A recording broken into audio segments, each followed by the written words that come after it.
What's up, you guys? It's your boy D Money Man, back at it again. And I just want to say that I'm here to talk about the DC controversy that's been going on with James Gunn now taking over as DC co-CEO along with Peter Safran. I'm here to talk about it, but we get into that stuff later. But for now, we're gonna talk about the old DCEU with Zack Snyder. Now let's get into it. First off, I just want to say that the old DCU wasn't really a big fan of, in my opinion. They had no direction, no course of directions, and the studio was meddling in this film, which is totally I'm against when it comes to filmmaking. And overall, what he did with Man of Steel, Batman v Superman, is not a good thing whatsoever. So, yeah, that was really bad with him and Man of Steel, and I really didn't like it. For one, you made Henry Cavill, like, you made him like this depressed and like sad, mopey Superman, where really he's supposed to be lighthearted and genuine, and everything stands in the American way for him. But you made him sad and mopey for no reason. I really didn't get that overall. And then on top of that, you did Batman v Superman right after, or 2 years later or something, which y'all guys really supposed, what he really wanted to do is make a Batman solo film, and then leading to Man of Steel 2. But the studio says, nah, just put that all together and make Batman v Superman and put all these storylines that don't even cross together within one film. And so that's why it ended up the way it was, because they melded with the movie and they didn't go fully with Zack Snyder's vision. And then after that, you got Suicide Squad, which wasn't by him, it was by another director and writer, but it was a total abysmal of a film and should even exist from now on. Yeah, it's that bad. Yeah, then it keep going worse and worse from there. Then later on, they did Wonder Woman, which was okay in my opinion. Didn't like it all that much. And then after that, it was Aquaman a year later, which I liked. It's pretty cool what they did with him. And then after that, it was Shazam 2, Fury of the Gods, which was, I mean, not Shazam 2, Shazam, the first one, which was okay, in my opinion. It was alright, you know. Nothing too good, nothing too bad, nothing special. It was okay. And then it keeps going off into like solo films, and then within its own universe and stuff. And then now they're losing money because James Gunn has taken over DC now before all the other films are hit.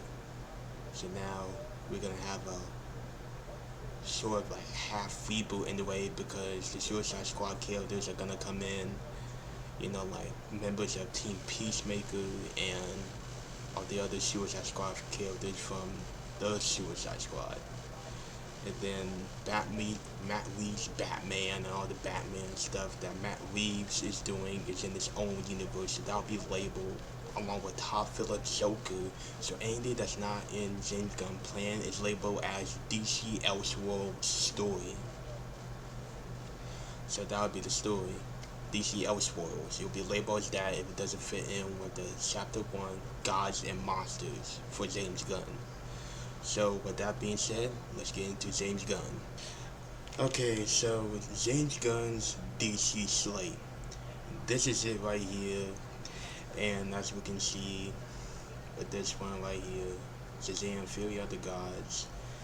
The film was okay. It wasn't that good, it wasn't that bad. It was alright to me. I liked the Wonder Woman cameo at the end. And the post-credit scene was pretty cool, two of them. And then And then leading, what does it lead into? After that is The Flash, which was, again, okay. I gave it like a 7 out of 10, 7.5. The Batman stuff was cool, and I like the cameo by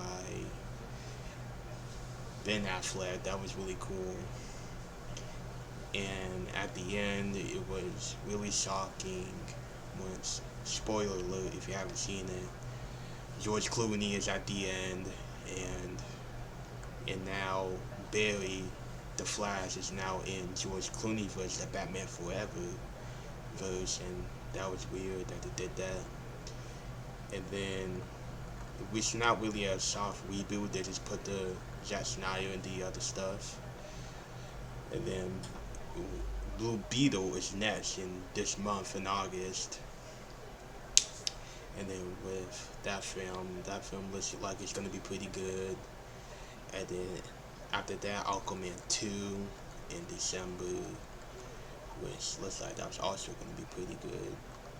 That's what I heard. And then after that, it's gonna lead into the next few projects, which we'll talk about right now. So, the first one being, the first project in the DCU is Creature Commandos. It's this one right here. It's Creature Commandos. It's a team that was brought together by Rick Flag Sr., Rick Flag's dad, in the Suicide Squad film. That was also by James Gunn. So he's gonna put this team together and stop some Nazis in Dinosaur Island. It sounds really crazy and stuff. He written all the episodes. Gonna be 7 to 8 episodes on HBO Max. And then after that, it comes Waller. Waller's a TV show, starring obviously Amanda Waller from the Suicide Squad, who will be reprising her role, Viola Davis. And she'll be teaming up with members of Team Peacemaker in the show. So that should be fun. And right now, it's with no release date, but it will also be on Max along with Creature Commandos. And then after that, the true big beginning of the DCU, Superman Legacy. Now, Superman Legacy, James Gunn written the script, and he's going to be directing. It's going to be coming out July 11th, 2025. And then this will be the beginning of him and his journey as a superhero, and put him in the middle of the DCU. The DCU. So we can't wait for that. And then after that, there's a TV series called Lanterns. This will star the Green Lantern, Jon Stewart, and Hal Jordan. They'll be doing space detective stuff in outer space and protecting Earth. And like James Gunn described it as like a true detective in space, so can't wait to see that. It'll be another TV series on HBO Max. And then after that, it's a passion project of his, The Authority. Now, The Authority, I have never, at least I haven't heard much about.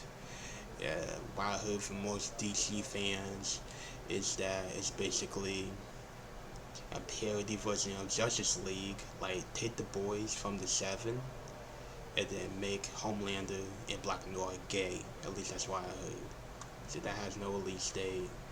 And then a Wonder Woman prequel TV series called Paradise Lost. Now, Paradise Lost is the birthplace of Wonder Woman in the Mascara, so that was explored there. He described it as Game of Thrones, with a bit of reservation there on the HBO Max series. And then for his introduction of the DCU's Batman is The Brave and the Bold. Now, The Brave and the Bold is going to be starring not only Batman Bruce Wayne, but his legitimate birth son, Damian Wayne. Now, Damian Wayne is this little assassin that Batman tries to keep in line along with the story. So this is the film that will tell two of them together in the story. So we are getting another Batman and Robin movie within the DCU. And also, this will be the first introduction of the Bat family in the DCU. And then after that is Booster Gold TV series. Now, Booster Gold, he's a good character from the comics that that left from the future, then went to the past, and then he became a superhero. He really described it as Apostle Syndrome on the HBO Max series. And then after that is the DCU's introduction of Supergirl, Woman of Tomorrow, which is based on Tom King's run on Supergirl. So they're gonna turn that into a big science fiction epic film. Now Supergirl, she wasn't like Superman, but she was raised by loving parents on Earth. But Supergirl in the story is gonna be raised on a chunk of Krypton that she slowly watched tons of people that she loved and cared about die within Krypton. So this is the story of her, how she survived on Krypton, on a chunk of it. And then there's the last film on the DCU, Swamp Thing. Now, Swamp Thing is going to be a solo movie about him and how he turns into a monster in the film, and it will be picked up or directed by James Gold, who directed Logan. So that should be really good. So he will write and direct, as far as I know. So this should be the story of Swamp Thing in a horror film as well within the DCU. But back to Brave and the Bold. Sorry guys, Andy Muschietti, the director of Flash, is going to be taking on Batman Brave and the Bold. Sorry. So then, that's the slate. That's chapter 1, Gods and Monsters. So let's dive into the DC Elseworlds story, with Joker 2 coming out next year in October, starring of course Joaquin Phoenix and having the introduction of Harley Quinn in this movie. The plot's not much known, but I heard it's supposed to be a musical, which I'm interested to see how they pull that off. And then the Batman Part 2 coming in October of 2025.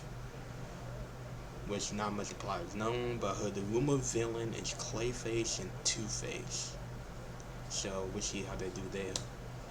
And then the Penguin TV show, that should be next year or so, I'm not really sure, but we'll see about everything else as long as it comes down the line. So yeah, that's his slate of the movies and TV shows. So alright, so this is the cast of Creature Commandos, starting with the first project in the DCU Gods and Monsters. Now we got Frank Grillo, who was in the MCU, he was Crossbones, but now he's in the DCU playing Rick Flag Sr., as you can see right there. We got Indriana Vermeer, sorry if I pronounced that wrong, as Frankenstein's wife, the bride. And then we got this alien fish girl being voiced by Maria Bavlanka. And then Zoe Show is going to be Nia in the film.